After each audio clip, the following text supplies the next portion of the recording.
Agradecer la presencia a todos y cada uno de los presentes en esta teleconferencia donde vamos a estar dialogando sobre la Ley de Derechos y Garantía de Víctimas de Delitos. Agradecerles a todos los inscriptos y participantes, a la doctora Dayana Cohen Agrés, miembro de Usina de Justicia, a la doctora Raquel Solotop, miembro de Usina de Justicia, a Guillermo Barnac, a la señora Dora Rodríguez, miembro de Ciudadanos en Alerta, a María Inés Massino, a la licenciada Mónica Díaz, a Sebastián Pereira, a Miriam Reibel, a Ana Marisol Ramírez, a Fabián Gómez, a la doctora Gabriela Covelli, a Alejandro Longo, a Graciela Altamirano, a Belén Diramo de la Municipalidad de Villa Constitución, a la doctora María Borello, a María Inés Hortellado y a Yanina Techera, Gabriel Segredo, a Marta Belliene, a Silvia Aquino, a Germán Abdala y a Marcelo Weber. Desde el Observatorio de Víctimas de Delitos, organismo dependiente de la Comisión de Asuntos Constitucionales de la Cámara de Diputados de la provincia de Santa Fe, para nosotros es un gran honor la presencia de todos y cada uno de ustedes, y en especial agradecerles a los disertantes que hoy nos van a estar acompañando, a la doctora Donata Chesi, médica, cofundadora y vicepresidente de Usina de Justicia, al doctor Ramiro Gutiérrez, abogado especialista en seguridad ciudadana y diputado nacional del Congreso.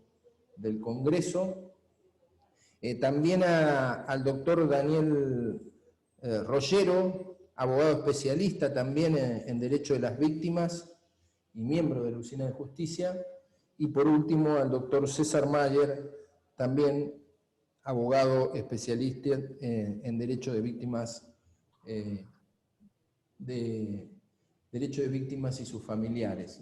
Así que, bueno, en realidad nosotros, desde el ámbito de la Cámara, hemos tomado la iniciativa de tratar de avanzar en la provincia de Santa Fe, que es hoy por hoy la provincia más insegura del país, en el reconocimiento de los derechos de las víctimas del delito y sus familiares, entendiendo, bueno, que este actor olvidado del proceso penal debe ampliar sus derechos y el reconocimiento de parte de todos los organismos del Estado y en especial también del ámbito de la legislatura a través de una legislación que vaya en ese sentido.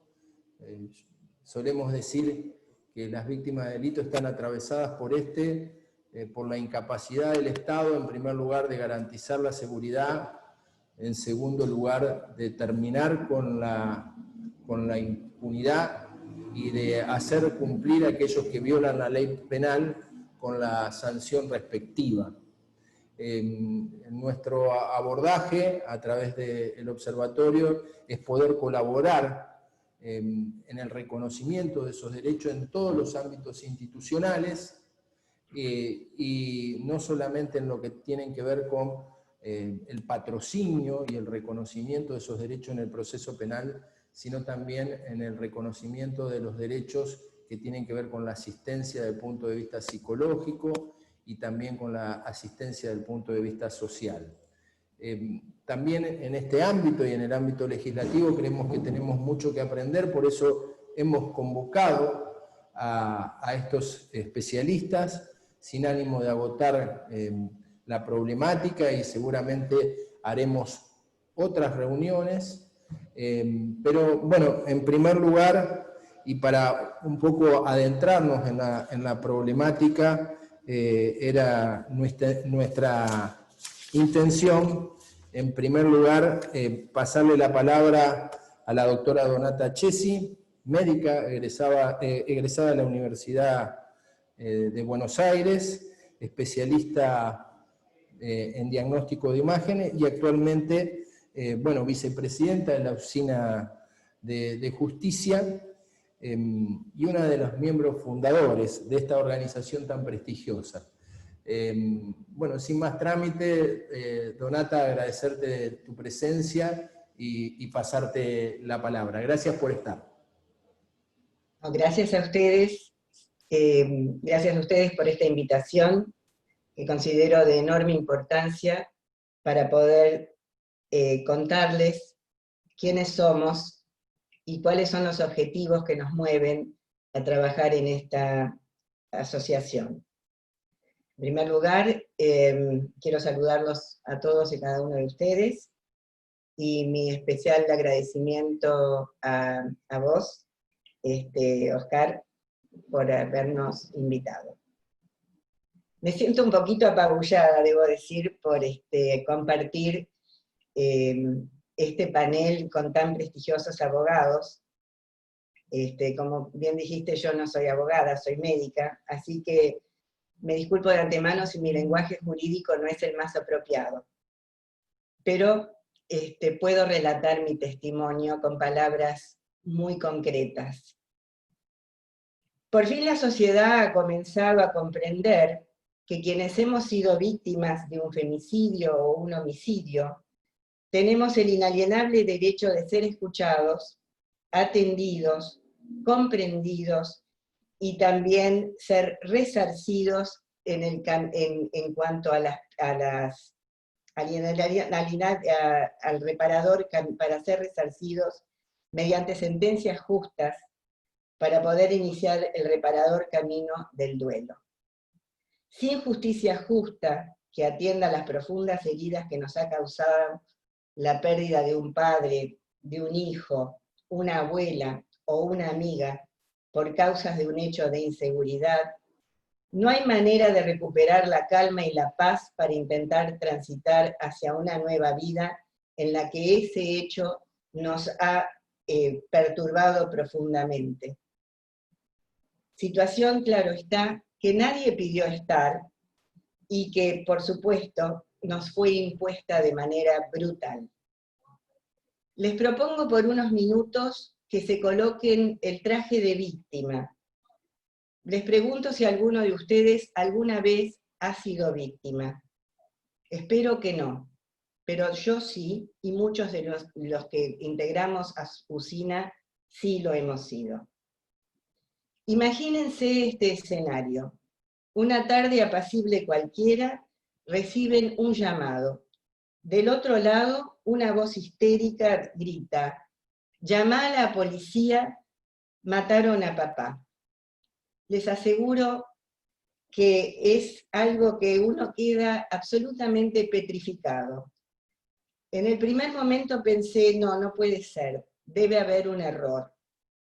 En pocos minutos llegué corriendo a la casa de mis padres y ahí encontré a mi mamá desfigurada por una tremenda paliza que le habían dado y mi papá tirado en el piso muerto.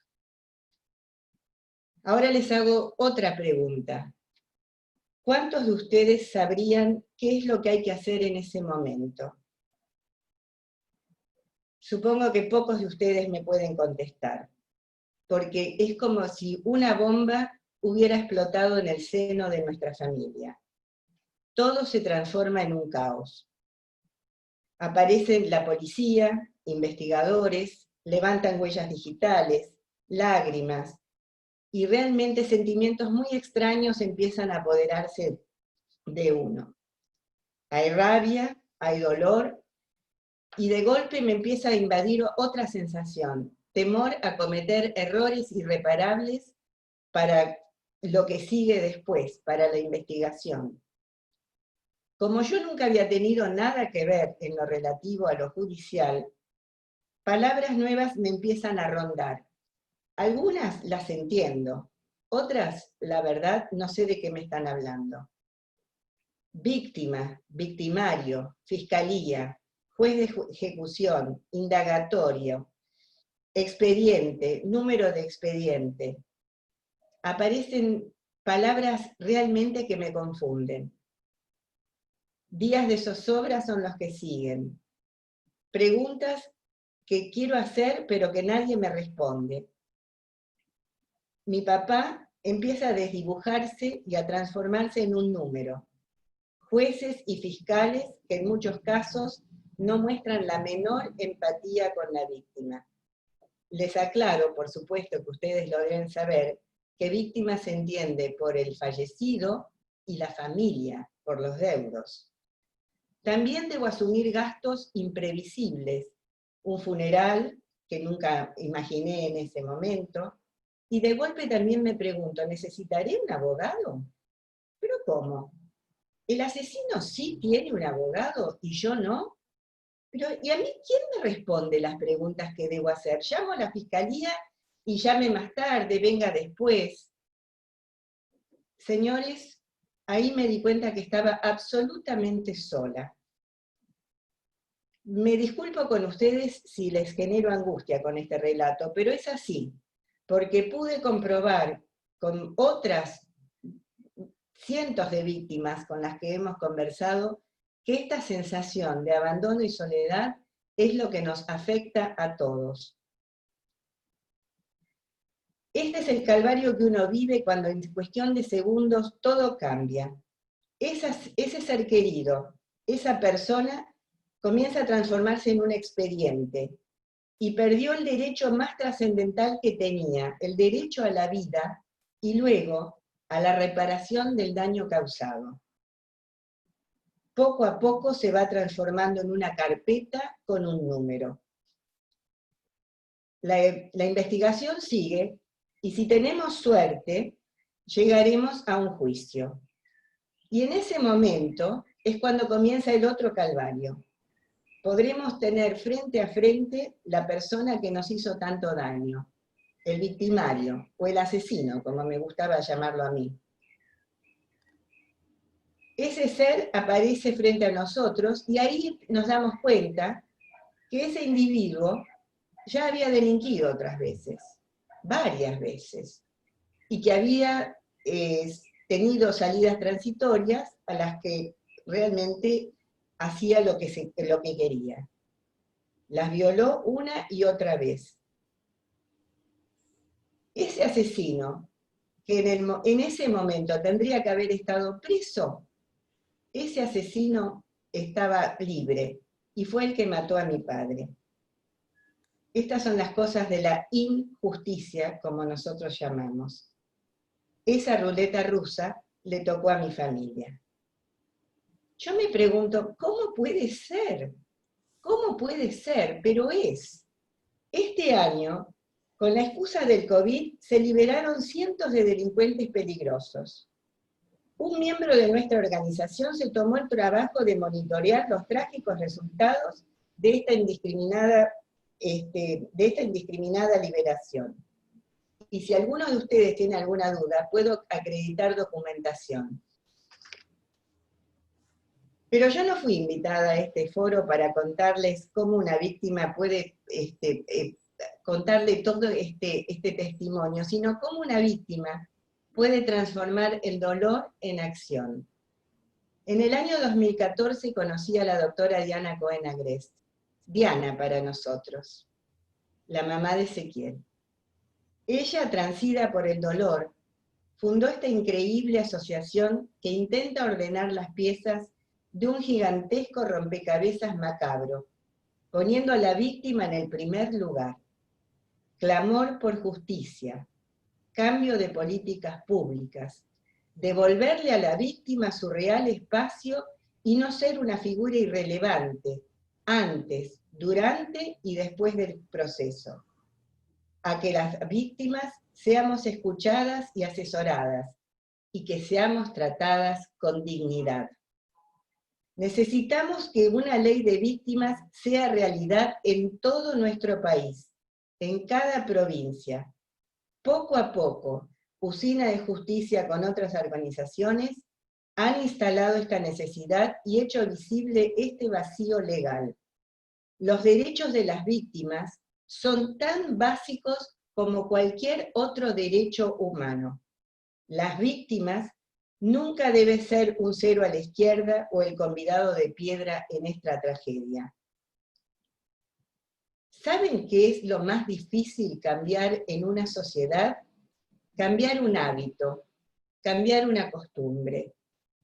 Durante décadas, nuestra justicia estuvo embebida por teorías abolicionistas que envenenaron la cabeza y los corazones de muchos magistrados, así también como los claustros universitarios. Los resultados están a la víctima, están a la vista. La víctima es irrelevante.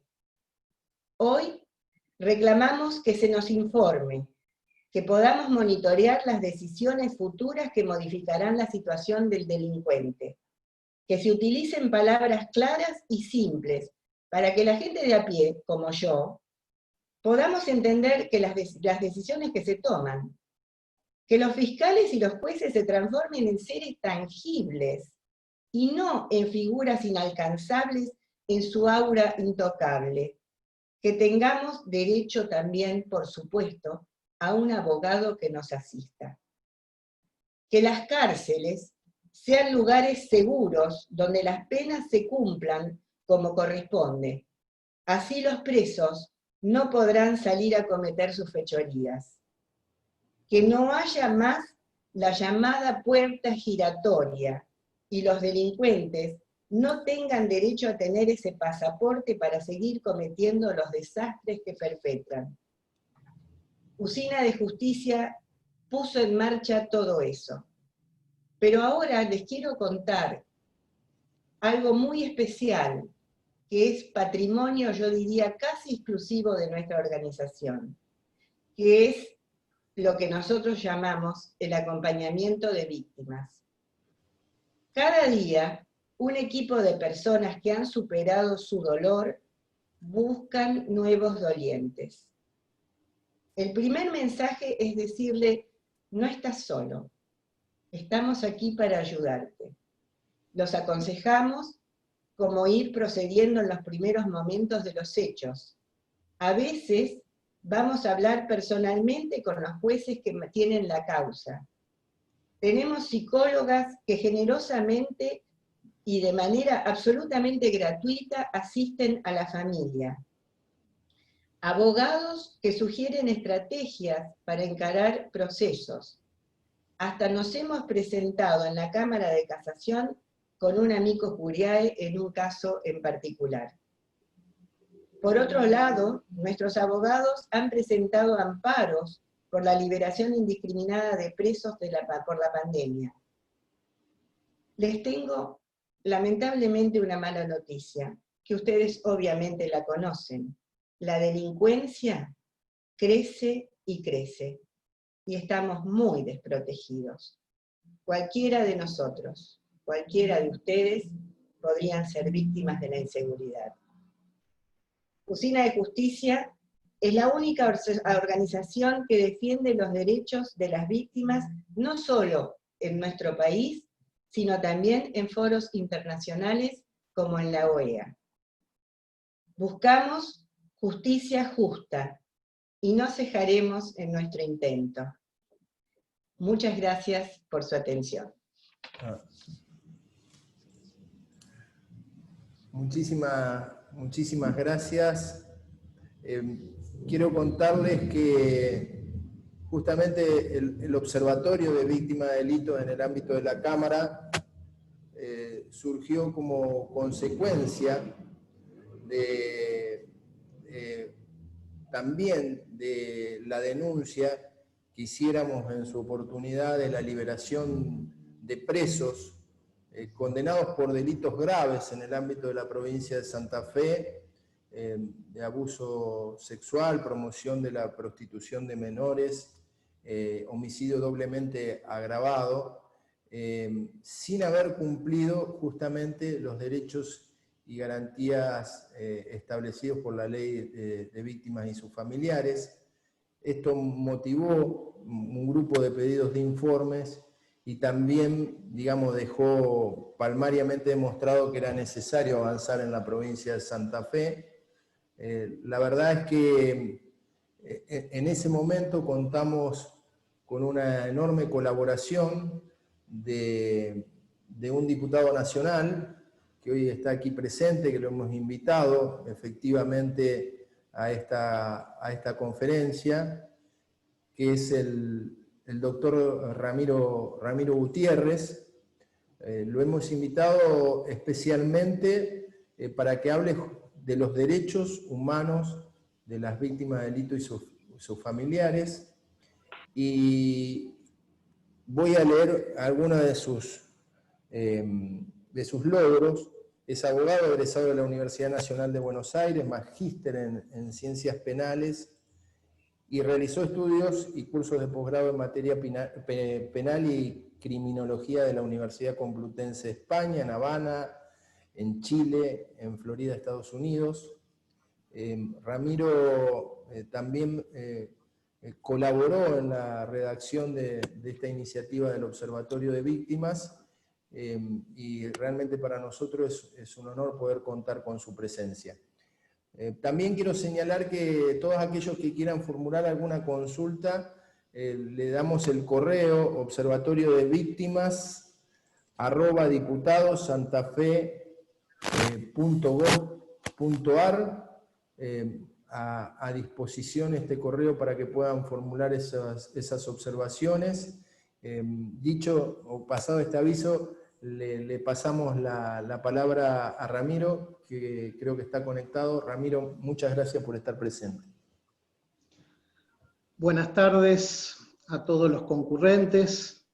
Oscar, agradecerte sobremanera esta posibilidad, tu vocación republicana de haber trabajado en tu provincia en vacíos de Estado y en la necesidad de cubrirlos, en reconocimientos históricos, en haber invitado a la sensibilidad de Donata, que nos acaba de contar relatos que todos los días siembran esas historias tristes e irreparables de la República Argentina.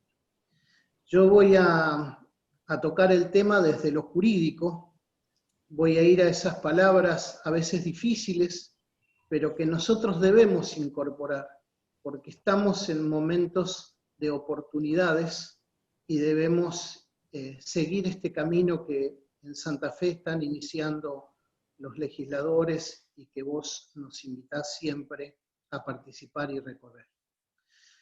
Bueno, yo quiero citar a Carlos Macedonio Hernández, que es un autor y profesor mexicano. Macedonio Hernández decía que desde la óptica de las víctimas o de los oprimidos, la historia de las víctimas se iniciaba con los comienzos de la historia. Sin embargo, desde el punto de vista de los opresores y de los victimarios, simplemente la historia de las víctimas no existe. Claro, hoy vamos a hablar, como se decía hace un ratito, de los sumergidos, de los expropiados, de los invisibles. En la mayoría de los ordenamientos legales de las Américas, la víctima está invisibilizada. Si imagináramos una balanza con dos platillos, uno de ellos se cargó de derechos y es el platillo del imputado. Sin embargo, la víctima quedó en el pasado, quedó en un relato, en una reconstrucción, quedó a cargo de terceras personas, fue expropiada. Para analizar este proceso vamos a hacer un pequeño recorrido. Primero nos vamos a detener en dos conceptos que son muy importantes. Después nos vamos a preguntar sobre el origen y vamos a dar un paseo por la provincia de Buenos Aires, por la de Santa Fe y vamos a terminar en la Nación. Todo muy rápido. Los dos conceptos que quiero compartir con ustedes son paradigma y cultura.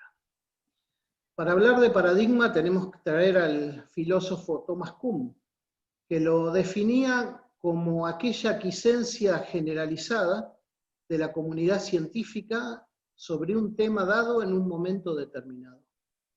Los científicos se ponían de acuerdo sobre algo, sobre una premisa de la matemática, de la química, de la física. Le daban valor de universalidad y todos los demás lo acatábamos. Lo mismo puede suceder con las máximas y también puede suceder con las normas y dentro de las normas con la asignación de los derechos. Por voluntad legislativa, un sujeto que había sido olvidado en el proceso penal está en este proceso de fortalecimiento, de asignación de derechos. Hoy vamos a hablar nada más y nada menos que del cambio de paradigma en el proceso penal de la República Argentina. Las cosas eran de una manera y deben ser de otra manera. Claro, en este proceso, la reunión de hoy es un acontecimiento. Es decir, es un paso dentro de una sucesión de hitos en las cuales estamos generando algo muy importante, que se llama cultura. Estamos tratando de interiorizar a todos, de llevar esta antorcha encendida que va encendiendo otras antorchas, que empiecen a contar de la necesidad de este cambio trascendente a nivel de la justicia. Vamos a preguntarnos sobre el origen. La mayoría de los juristas piensan que el origen se encuentra en la ley. Había un filósofo alemán que hablaba de una pirámide, la pirámide de Kelsen, y él sostenía que en un estrato, en un elemento, en un escalón de esa pirámide, se encontraban las leyes. Y los juristas sostienen que este reconocimiento de derechos es de base legislativa. Primero nacional, y luego comienzan estas discusiones legislativas provinciales. Permítanme disentir con los queridos colegas y juristas. Para eso tenemos que ver cómo se inicia este camino. Este camino se inicia en el año 2016, cuando ingresa en el Congreso de la Nación Argentina un proyecto de ley diferente. Un proyecto que nos viene a traer una ley particular, una ley que contempla un sistema de protección de los derechos de las víctimas.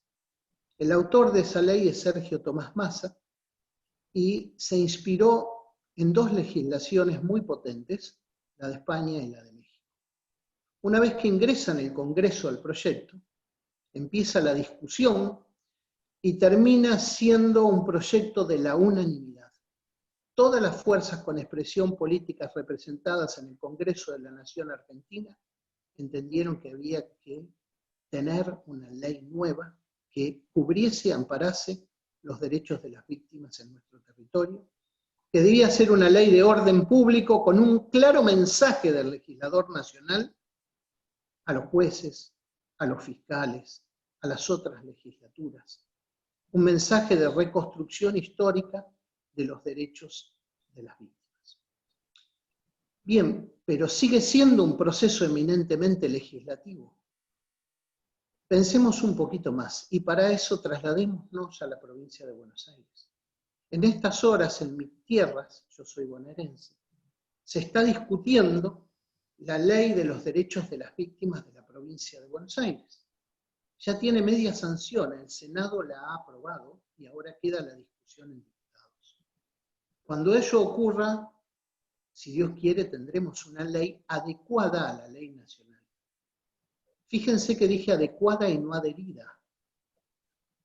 La adecuación y la adhesión son cosas diferentes y el profesor Rollero, que también va a hablar en este Zoom, explicará ese tema, así que lo voy a dejar pendiente hasta ese momento.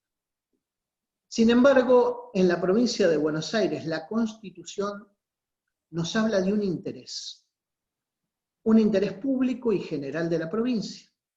Y cuando hay temas tan importantes que afectan el interés público y general de la provincia, hay un mandato de actuar a los legisladores. Deben hacer leyes sobre estos temas. Entonces, cuando hablamos de delito, cuando hablamos de las partes, cuando hablamos de los sujetos procesales, cuando hablamos del enjuiciamiento, cuando hablamos de la ejecución de la pena, En todos esos casos hablamos de un interés público y de un interés general de la provincia de Buenos Aires. Máxime cuando en mi provincia, el soberano, los ciudadanos, nosotros, podemos ser citados a un proceso penal a determinar la inocencia o la culpabilidad de una persona, ese juicio por jurados.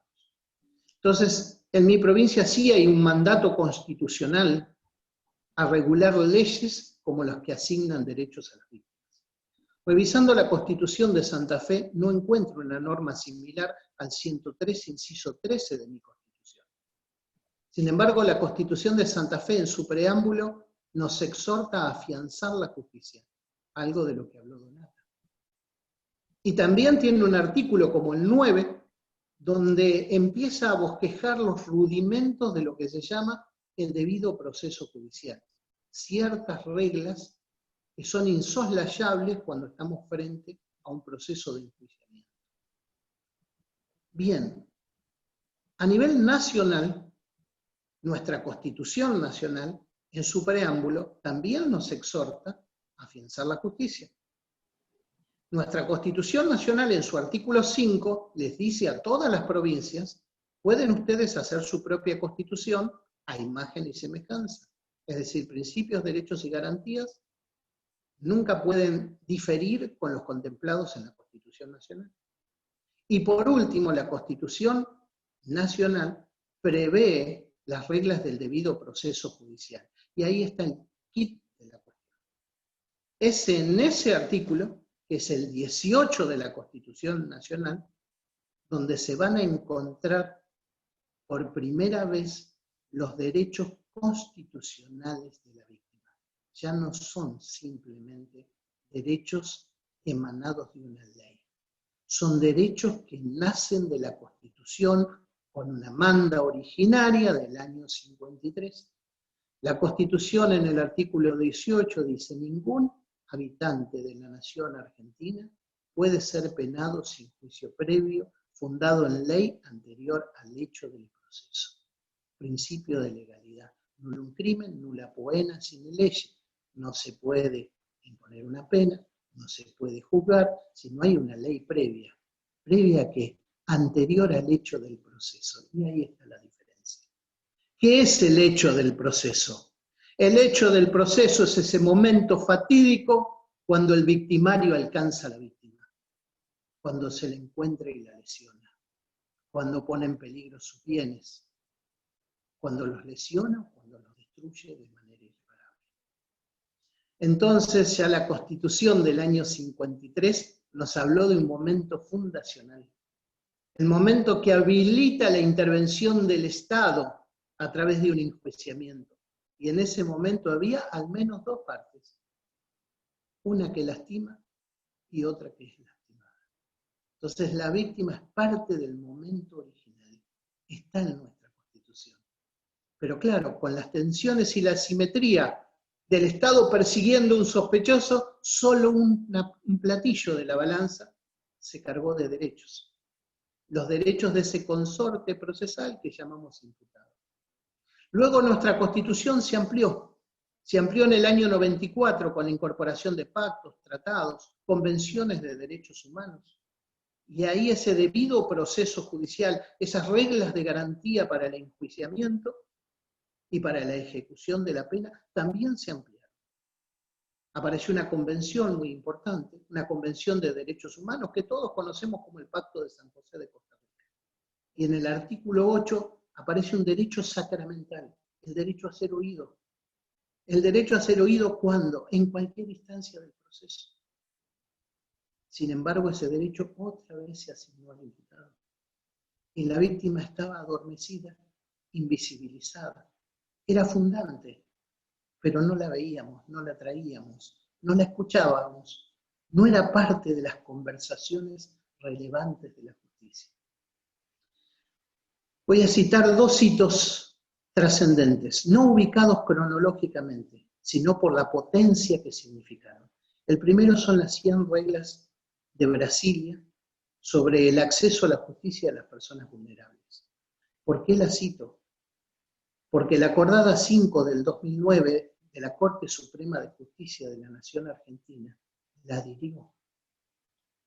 Y esas 100 reglas empiezan a asimilar a la víctima como una persona vulnerable, donde hay un proceso de victimización y de revictimización, y que necesita ser cuidada, y que necesita ser protegida, y que hay que tener cuidado cuando se pone en libertad una persona, porque puede volver a revictimizarla.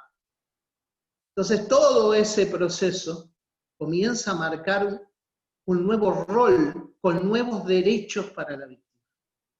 Pero el paso más trascendente nace de un fallo, y un fallo de la Corte Interamericana de Derechos Humanos. Es el fallo Barrios Altos contra Perú del 2001. Es un fallo contra un Estado que había violado sistemáticamente derechos humanos, que a través de acciones de sus agentes responsables había matado a unas personas en un hecho muy puntual. Estaban en una colecta de fondos para arreglar un edificio y agentes del Estado mataron a varias personas. Y luego hubo una ley de amnistía. Entonces ese caso llegó a la Corte y la Corte dijo que debía anularse la ley de amnistía, porque las víctimas sobrevivientes, los familiares de las víctimas, nunca habían podido ser oídos ante el juez. Y si hubiesen podido ser oídos frente al juez, hubiese habido una investigación, hubiese habido una captura, hubiese habido una sentencia y hubiese habido una reparación. Entonces, ese fallo es trascendente, amplía el derecho a ser oído a las víctimas. Y ese es un derecho humano fundamental. Y la víctima empieza a ser considerada como un actor esencial en el proceso de la reconstrucción de la verdad, la justicia y la reparación. Por primera vez, la víctima debe ser un sujeto presente, notificado y útil. El criterio de utilidad. ¿De qué nos sirve una víctima reconocida o identificada si no es útil su capacidad de transformar algo dentro del proceso?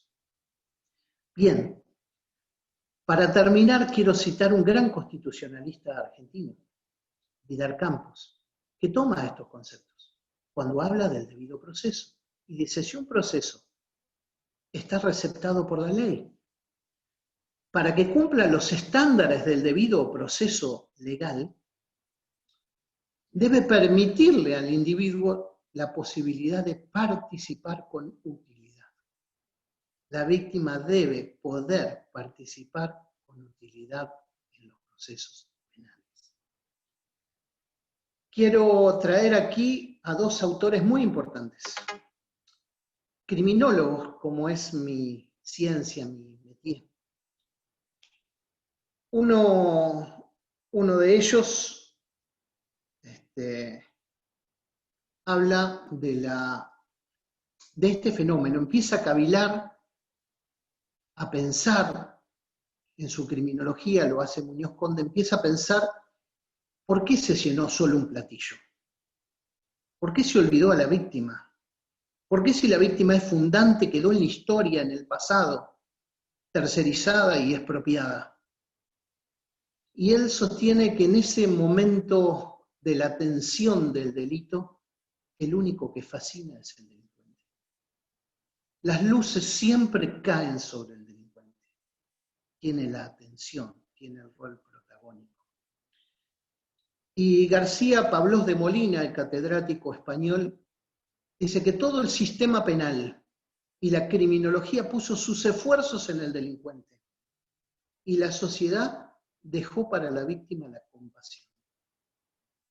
Pues bien, queridos amigos, la víctima no necesita compasión. La víctima necesita participación y participación útil. Por eso, en momentos como este, donde estamos gestando cultura, nosotros debemos tener muy claros cuáles son los derechos de las víctimas. Debemos trabajar para maximizarlos y sobre todas las cosas para que se cumplan efectivamente. Muchas gracias. Bueno, mil gracias, Ramiro. Quiero señalar que está presente Ezequiel Lowen, Viviana Perrone, Ignacio Ibáñez, también funcionarios del Ministerio, de la Secretaría de Justicia de la provincia de La CAJ, Claudio Einbinder, y bueno, y también señalar que en función de la tarea que venimos desarrollando, también están presentes los presidentes de los colegios de abogados de las 5 jurisdicciones de la provincia de Santa Fe, Mabel Eusebio de Rafaela, Julio Pagano de Reconquista, Alberto Turcato de Venado, Andrés Abramovich de Santa Fe y Carlos Sensín de Rosario. Con ellos hemos estado intercambiando documentos, concretamente para firmar un convenio, y queremos anunciar en el marco de esta disertación que también hemos planteado un reglamento para formular una audiencia pública para discutir en el ámbito de la provincia una ley de derechos y garantías de víctimas. Seguramente en algunos momentos nos va a estar acompañando el presidente de la Comisión de Asuntos Constitucionales, Pablo Farías. En este procedimiento de audiencias públicas, nosotros vamos a convocar a las asociaciones de víctimas, no solamente de Santa Fe, sino también de todo el país, para que puedan brindar justamente su expertise, su trayectoria, su experiencia, el aporte del camino recorrido.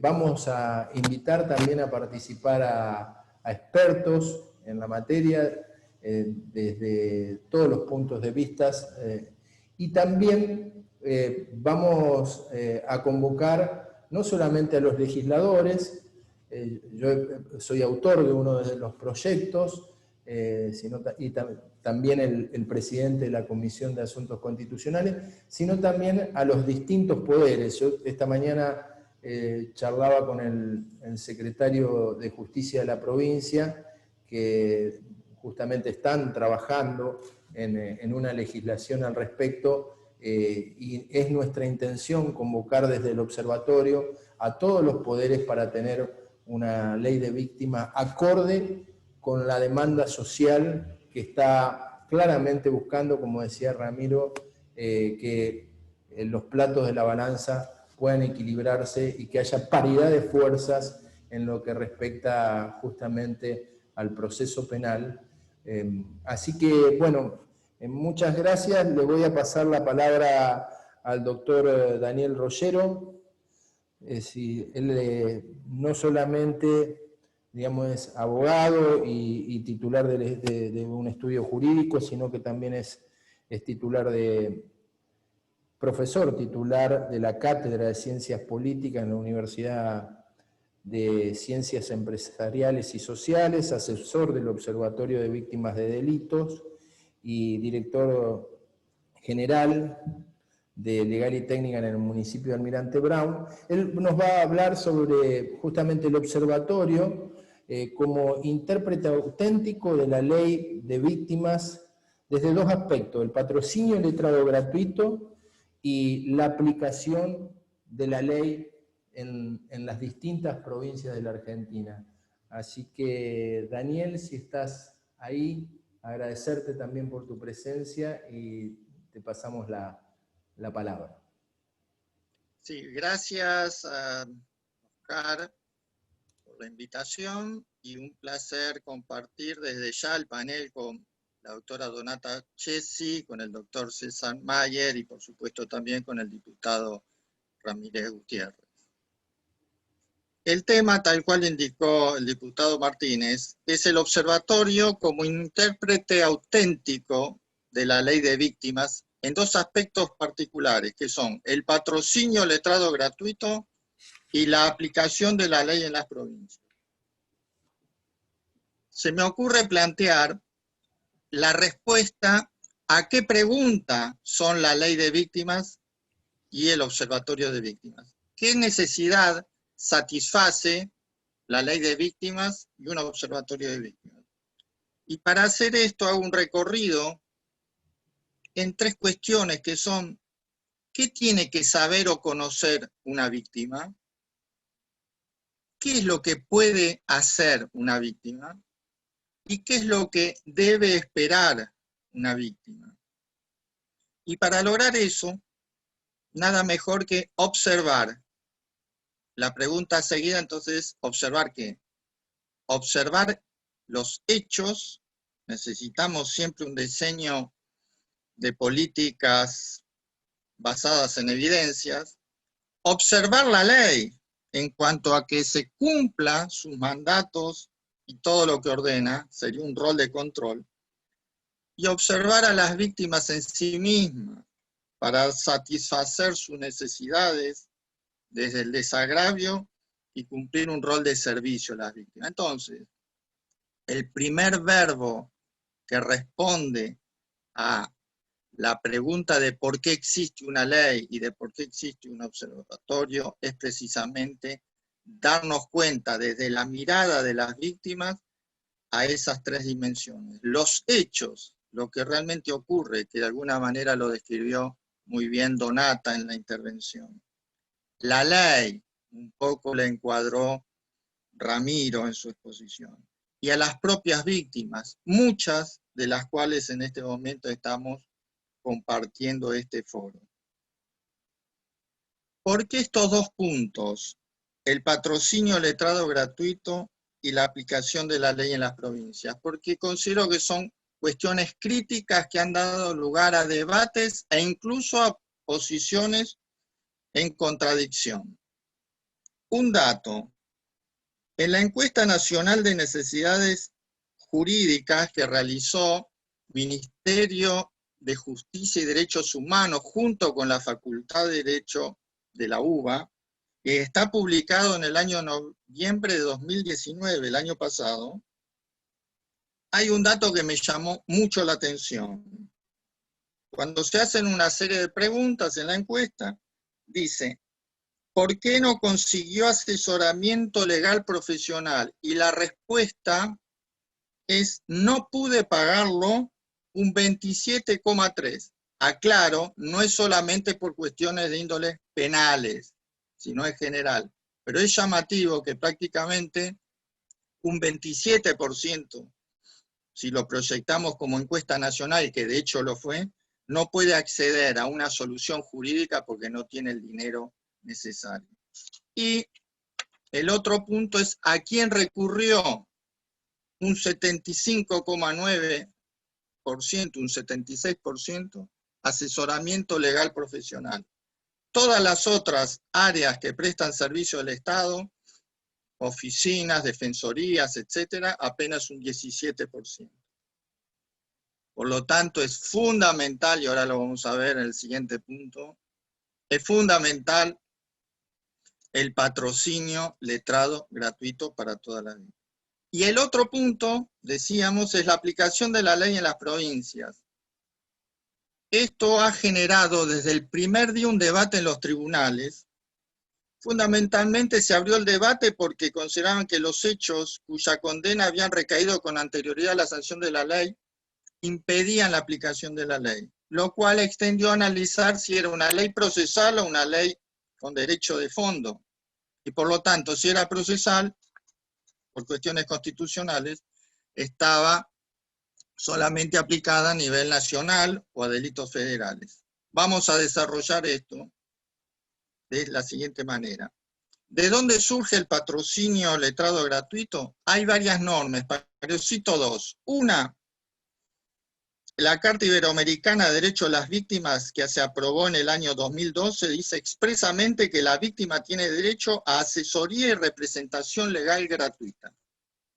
Y ya específicamente, tal como adelantaba recién Ramiro, la ley 27.372, en ese derecho a ser oído, en ese acceso a la justicia, en esa tutela judicial, ya prevé en su artículo 11 expresamente que la víctima tiene derecho a recibir gratuitamente patrocinio jurídico que solicite para ejercer sus derechos y, en su caso, para incluso querellar, si por las circunstancias personales se encontrara imposibilitada de solventarlo. Esto se aclara en el artículo 11 cuando lo reglamenta. El pertinente decreto reglamentario dice: para delitos de competencia ordinaria, inciso A, y usa el verbo imperativo, será brindado, dice, por el organismo rector que se conforme en cada provincia o en la ciudad autónoma. Delitos federales, la Defensoría General de la Nación. Delitos de competencia ordinaria en la capital, por la Defensoría, hasta tanto se haga el traspaso de la capital. Y por último, delitos de violencia de género, hay un cuerpo especializado previsto en la ley 27.210. Por lo tanto, resumen hasta acá, la ley impone imperativamente el patrocinio letrado gratuito en los ámbitos territoriales, nacionales y provinciales, incluyendo por supuesto CABA, para delitos federales y para delitos de competencia ordinario. Tanto es así que el renglón seguido del mismo artículo reglamentario dice: el CENAVID, es el Centro de Asistencia a las Víctimas, de forma excepcional y de manera supletoria podrá brindar el servicio en los delitos previstos en el inciso A, que era precisamente delitos de competencia ordinaria. Esto es para despejar esa idea que se impuso que solo es para delitos federales. La propia ley, el propio reglamento dicen otra cosa. Después cómo se aplicó lo veremos, pero esto es lo que dice el texto. Y se establecen los requisitos de admisibilidad y ahí se vuelve a insistir en el ámbito nacional y en el ámbito provincial. Incluso, complementando este artículo 11, que es el artículo central, en el artículo 24 se habla que hay que adoptar los cursos de acción necesarios y también que se pueden acordar mecanismos de cooperación con colegios profesionales, instituciones educativas o académicas y otras asociaciones y organizaciones de la sociedad civil. O sea, no hay duda que para el legislador tuvo en miras, tuvo en su mente, en el espíritu, que debían abarcarse todas las víctimas nacionales o en provincia y todos los delitos federales y de competencia común u ordinaria. Esto lo dice la ley. El artículo 29 y siguiente sí habla del defensor público de las víctimas. Está claro la creación de este nuevo funcionario, pero como se han demorado en la designación, después de 3 años, igualmente la Defensoría General de la Nación dictó una resolución para cubrir al interín, para cubrir el mientras tanto, que se hacen cargo de la defensa, el patrocinio letrado gratuito de las víctimas. Incluso tienen un protocolo de acceso y demás. Los 4 marcos o los 4 lados del marco son solicitar la intervención, limitar, que haya una limitación de recursos o estado de vulnerabilidad, que haya una especial gravedad en el hecho investigado y que en el caso de que sea querellante tenga la legitimación procesal correspondiente. Vamos a la realidad. Esto era la ley, la letra, ahora vamos a la realidad. Números de la Defensoría. Tiene varios programas que aplican a las víctimas, específicamente en el tema de asistencia gratuita a las víctimas. Año 2019, información oficial.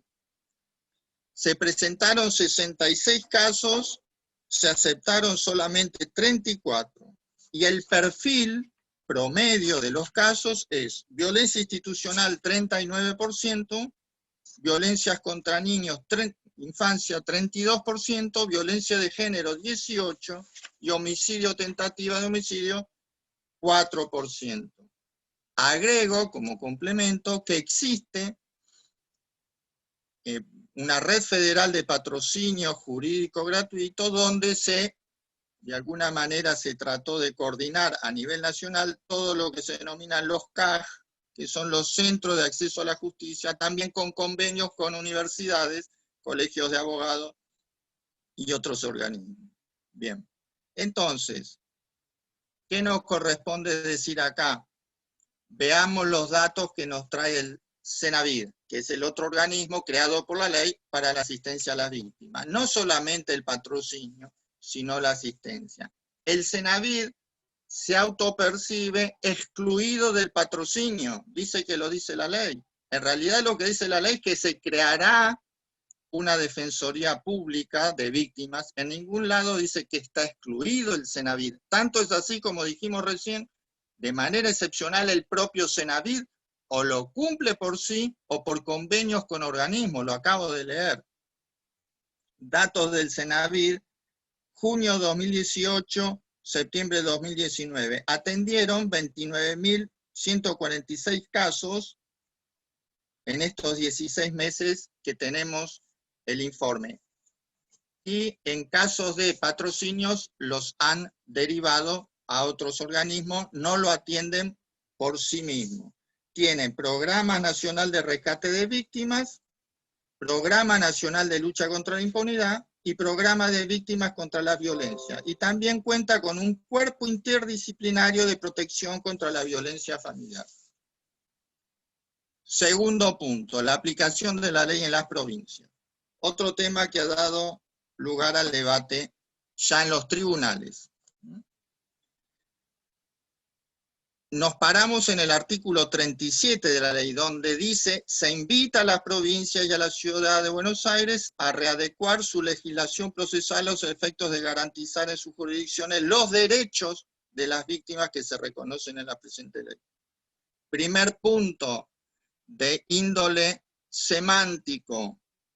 Dice: se invita a las provincias a readecuar. La palabra adecuar, según el diccionario, equivale a adaptar. No se utiliza la expresión adherir, que es la normal y habitual en casos de leyes donde se necesita la adhesión a la aquiescencia, la aceptación de las provincias. Adherir es adoptar.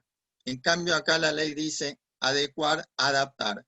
Pero esto, que podría ser un detalle, veamos 3 fallos judiciales. Tribunal Superior de Justicia de Chaco, 19 de diciembre de 2017.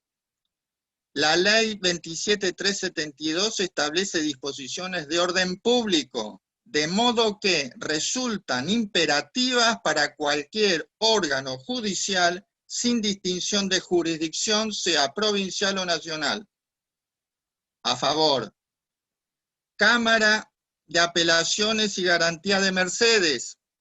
Entiende que es una ley procesal, por lo tanto no se aplicaría en las provincias, pero deja aclarado en el propio fallo que rechazó la aplicación, diciendo que nuestro enfoque es susceptible de ser replicado, porque si miramos el artículo 12 de la ley y concordantes, en efecto forman parte de una ley que define un estatuto jurídico de las víctimas y por lo tanto son, dice, derechos que pueden calificarse extraprocesales, con lo cual esos principios serían sí aplicables en las provincias. Tercer fallo, muy conocido porque salió en los medios, el caso de la liberación de los presos, Suprema Corte de Justicia, provincia de Buenos Aires, fecha junio de este año, exactamente el día 16 de junio. También consideró que era una ley procesal, por lo tanto no aplicable, pero aclara, ello, pese a los textos invocados, se pueden extraer ciertas directivas de actuación, cuya observancia por los jueces, según la razonada discreción y con arreglo a las circunstancias de cada caso, es dable propiciar. Es decir, dice, la ley no la aplicamos, pero sí los principios. Vemos que de una manera expresa el Tribunal de Chaco dijo que sí, y de una manera más subliminal la Cámara de Apelaciones de Mercedes y la Suprema Corte de la provincia dicen que no, pero. ¿Cómo se resuelve entonces la cuestión?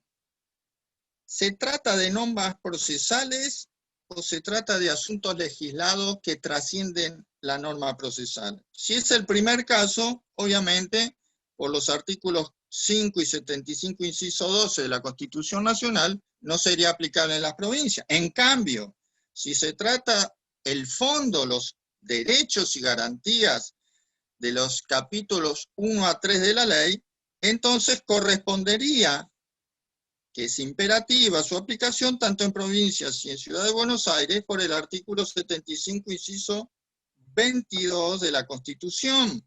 Es la propia redacción legal la que habilita esta interpretación, que es la correcta, por dos elementos más. Uno, la ley en su artículo 1 habla de que es una ley de orden público. ¿Qué significa eso? Y dos, el Observatorio de Derechos Humanos del Senado estableció en una recomendación año 2014 que toda ley que incluya contenido de derechos humanos, bien explicaba el diputado Gutiérrez, el derecho de ser oído está consagrado en el artículo 8, inciso 1 del Pacto de San José de Costa Rica. Dice que en esos casos las leyes deben ser de orden pública, esta lo es, leamos el artículo 1, y que ninguna jurisdicción subnacional, provincia, puede decir, no la voy a cumplir porque mi provincia no la adhirió. Eso ya queda claro que en estos casos no corresponde, sino que haya adherido o haya adecuado, la ley es ejecutable, la ley es aplicable.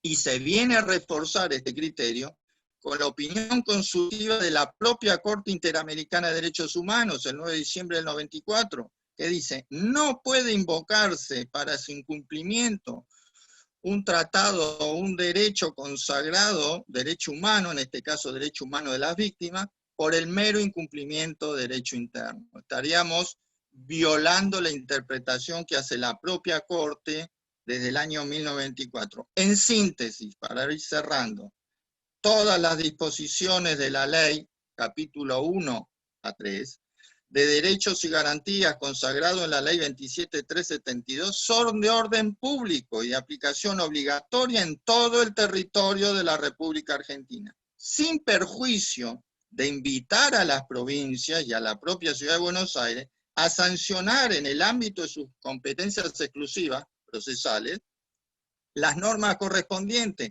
que de ninguna manera podrán limitar o restringir los derechos consagrados. Por lo tanto, sabemos, lo dijo la Corte, que toda ley de orden público indica principios de orden superior. Entonces, la interpretación correcta, ¿cuál es? Es aplicable en todas las provincias. Termino. Sabemos que el observatorio fue creado por el decreto reglamentario 421/2018 para monitorear las políticas públicas de víctimas del delito y producir recursos útiles. Después fue ampliado en el ámbito que está ahora, que es la Honorable Cámara de Diputados, por la resolución 432/2020, y dice expresamente que es órgano de consulta entre sus funciones, y su misión es velar por el cumplimiento de las leyes, y mejor que velar es aplicar las leyes en su extensión, como acabamos de decir, y actuar como órgano de consulta. ¿Por qué? Porque la interpretación de la ley, la primera, esto ya lo ha resuelto también la Corte Suprema, puede ser por una ley interpretativa del Congreso, pero también puede ser, así lo dicen varios fallos, el que tomo yo es del 2019, por lo que han dicho los miembros informantes de las comisiones cuando se debatió, por el debate parlamentario en el recinto, y le agregaría yo, por el propio Observatorio de las Víctimas, que es un órgano cuya misión es velar y cuya misión y función es actuar como órgano de consulta. Termino. Un sistema penal con perspectiva de derechos humanos de las víctimas promueve que el observatorio, creado a ese efecto, sea el intérprete auténtico de la ley de víctimas y formule las recomendaciones necesarias respecto al patrocinio letrado gratuito, lo acabamos de comentar, y a la aplicación de la ley en toda excepción de las provincias. Bueno, muchas gracias. Muchísimas gracias.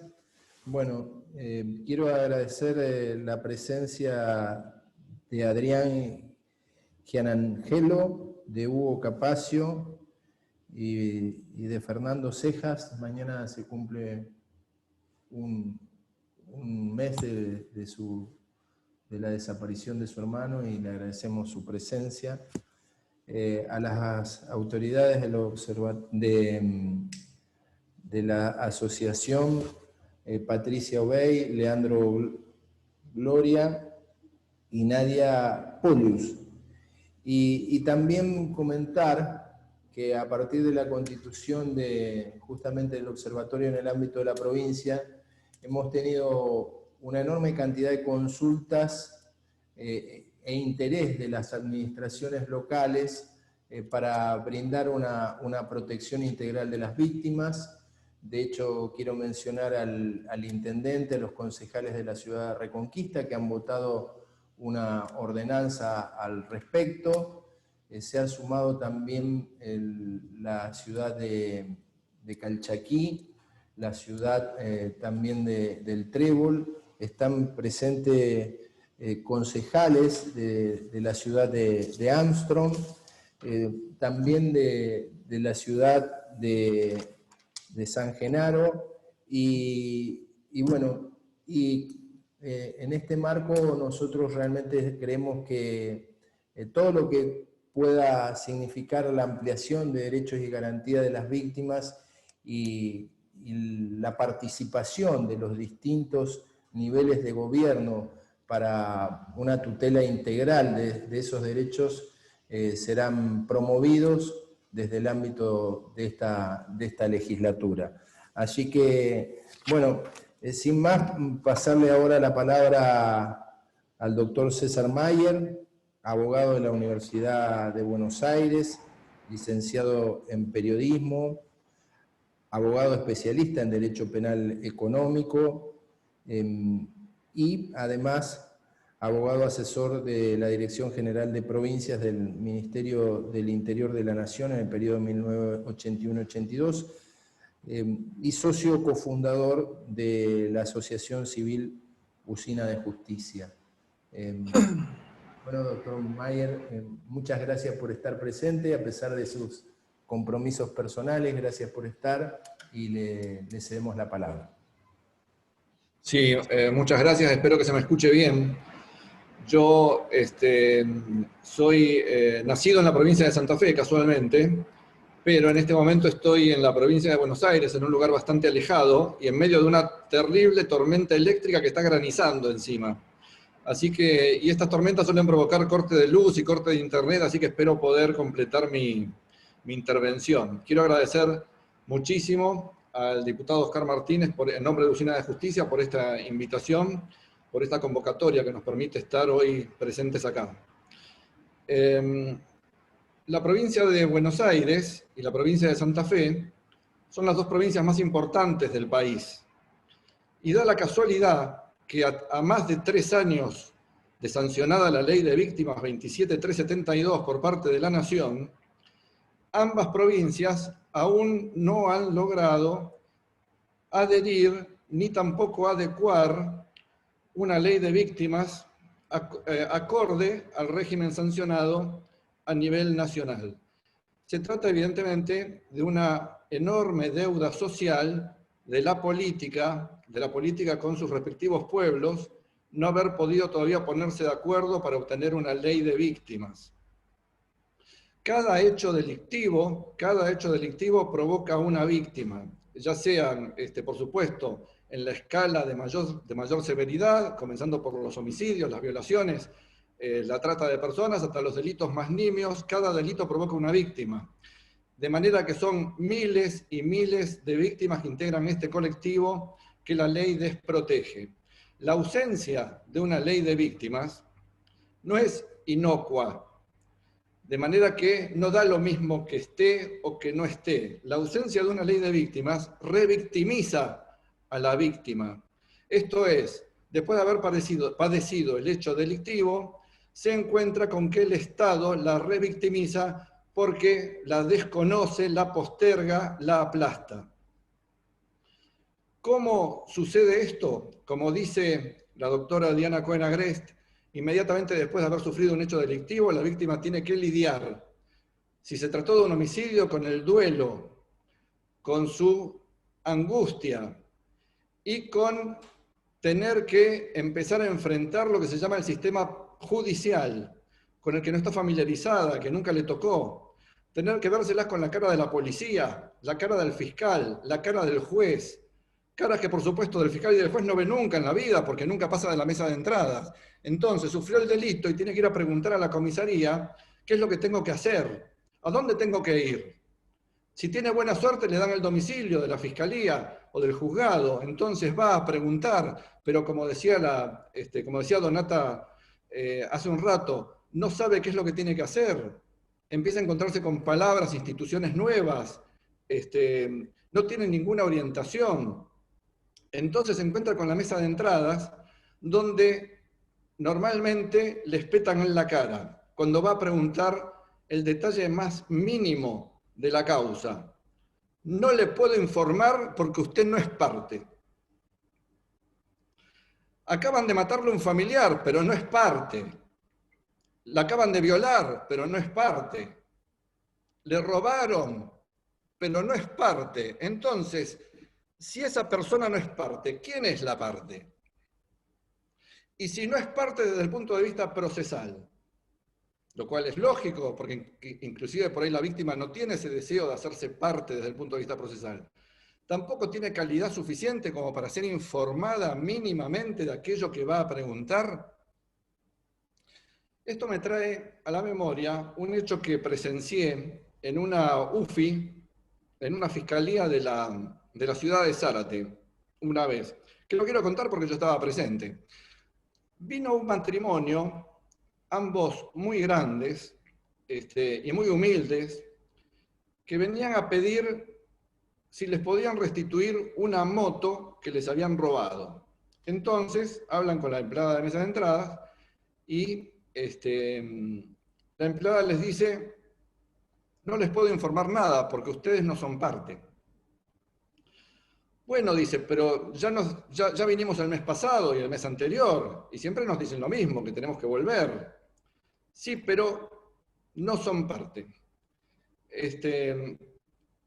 A ver, voy a mirar, como si fuera una deferencia especial, voy a mirar en la computadora, a ver qué número de causa es, voy a mirar. Ah, pero acá dice que la moto ya fue restituida. Sí, le dice el hombre, pero se la restituyeron al ladrón. Ah, bueno, claro, dice la empleada.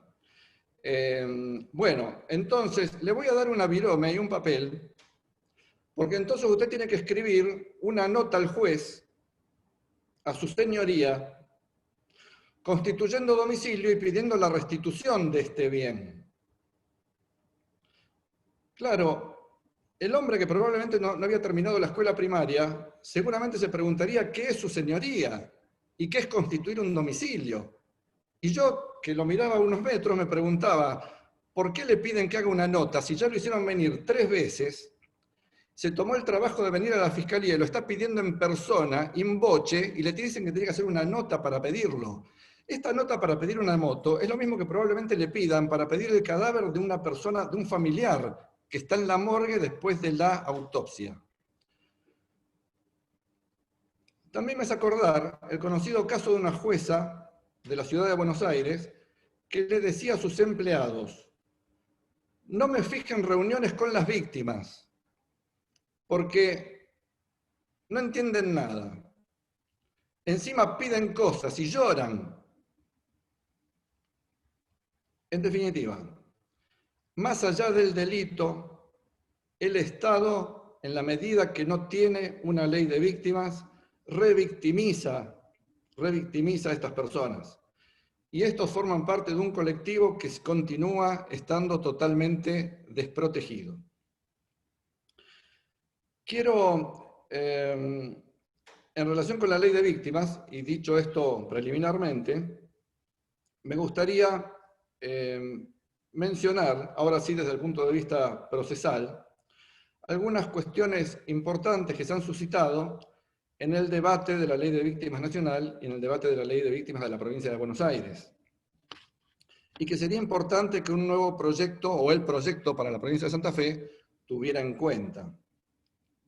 Respecto de la definición de víctima, el poder incorporar que se considere víctima indirecta no solamente a los familiares directos, sino también a cualquier otra persona que tenga un vínculo afectivo con la víctima directa cuando ha mediado, cuando ha existido convivencia.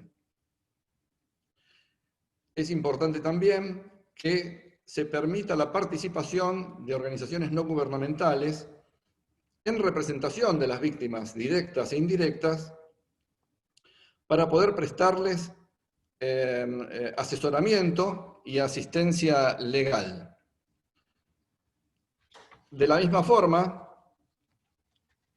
que la víctima pueda intervenir como particular damnificada, si así como particular damnificado o como querellante, para utilizar la denominación que se usa en la Nación, si así lo desea, independientemente de su intervención como víctima. Y en esto quiero ser especialmente enfático, de manera que no se confunda la intervención del particular damnificado o del querellante con la intervención de la víctima, porque los ordenamientos procesales ya prevén esa intervención de quien se constituye, de quien quiso constituirse como parte, y que va a poder proponer medidas de investigación, va a poder interponer recursos, va a poder seguir el proceso a lo largo de toda su extensión. Pero la víctima tiene derecho a ser oída y a recibir un asesoramiento preliminar básico respecto de cuáles son sus derechos, respecto de en qué consiste el proceso judicial en el cual le toca estar inmersa.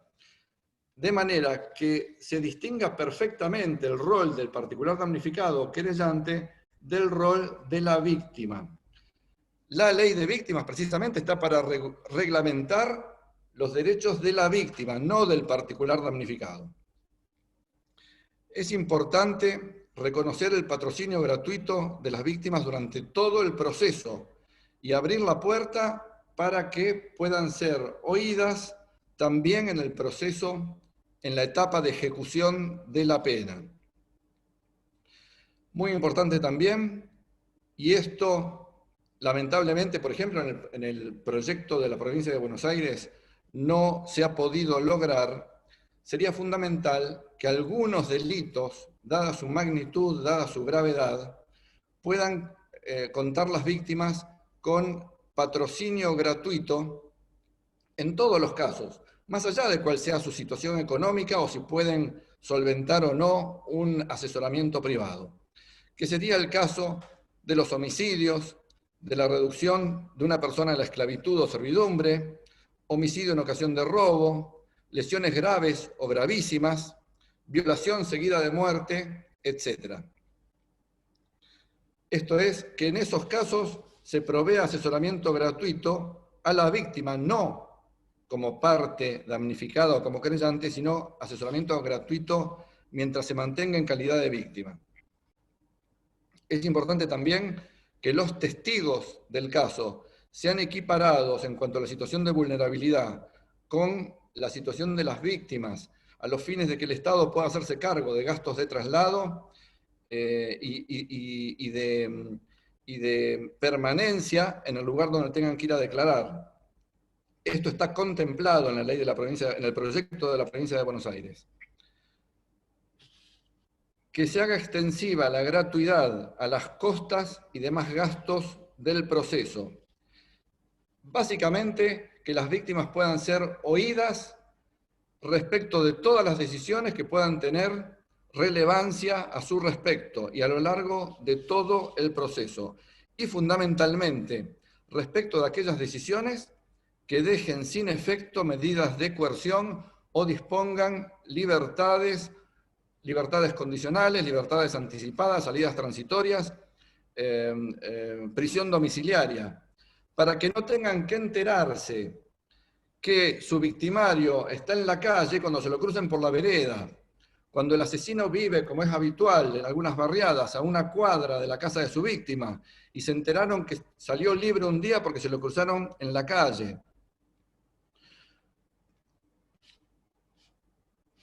Esto es, que sean oídos en todas esas instancias y también cuando se decide la suspensión del juicio a prueba o el juicio abreviado, de forma que la opinión de las víctimas sea tomada en cuenta, que sean citados a las audiencias de probation, de suspensión del juicio a prueba y de juicio abreviado, y que el juez deba tomar en cuenta lo que manifiesten las víctimas a su respecto.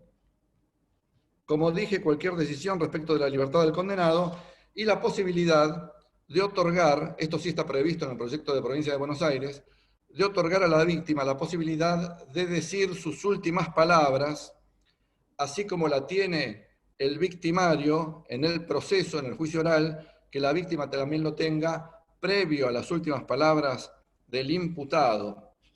En el proyecto de Provincia de Buenos Aires se prevé que intervenga en la audiencia de alegatos como conclusión de los alegatos. Esta intervención que se proyecta para la víctima en todas las etapas del proceso determina también algunas modificaciones muy interesantes procesales, respecto del particular damnificado querellante, porque a partir del momento en que se reconoce a la víctima la posibilidad de actuar en la etapa de ejecución de la pena y de ser oída, esto determina que también se le acuerde ese derecho al particular damnificado o querellante que hasta hoy no lo tenía. De igual forma, que se le dé intervención y la posibilidad al particular damnificado o querellante respecto de las decisiones sobre libertad condicional y sobre medidas de seguridad, y la posibilidad de interponer recursos o pedir su revocación cuando lo considere conveniente. Estos son algunos puntos que han motivado debates en el proyecto de la Provincia de Buenos Aires y que me pareció importante traerlos acá a colación. Con esto quiero terminar y desde ya agradecer nuevamente en nombre de Usina de Justicia muchísimo por esta convocatoria. Bueno, muchísimas gracias. Bueno, quiero nuevamente hacer un agradecimiento a instituciones presentes, Alerta de Vecinos del barrio Las Flores de la ciudad de Santa Fe, a Miriam Reibel, integrante de la Red de Mujeres Policías, a Mujeres Activistas del Sur, a las autoridades del municipio de Villa Constitución, que nos han consultado justamente para fortalecer en esa localidad la protección de las víctimas y los familiares, a la ONG Desafíos y Compromisos, también a Sebastián Pereira, investigador de CONICET y profesor de la Universidad Nacional de San Martín, a la Red Vida, y bueno, y para cerrar, queremos dejar, digamos, la posibilidad de que a través de observatorio de víctimas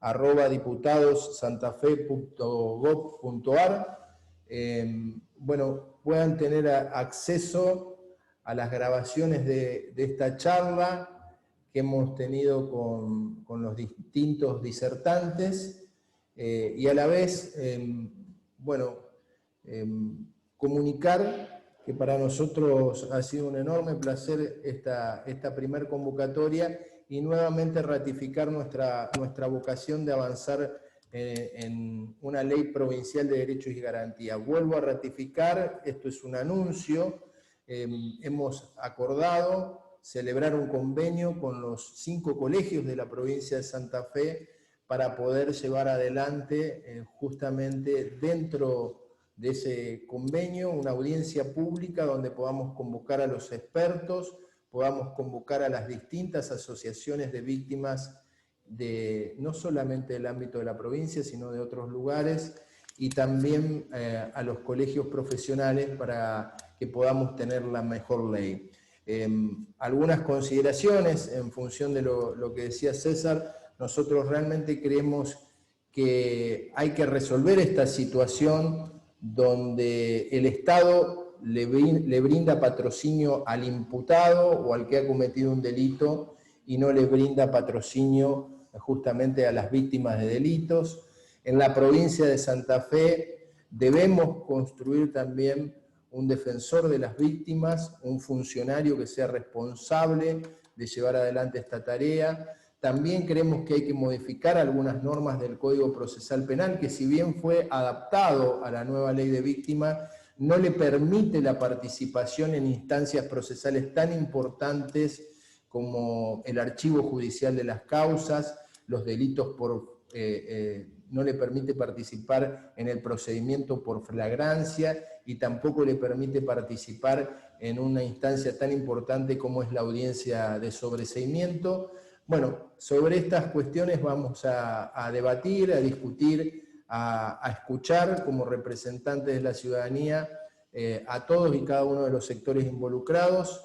Les agradecemos profundamente a los expositores y a cada uno de los participantes. Estamos a disposición y en contacto a través de la página del Observatorio de Víctimas de la Cámara de Diputados de la provincia. Muchísimas gracias por estar y seguramente nos veremos pronto a través de este organismo de la Cámara de Diputados de Santa Fe. Muchas gracias.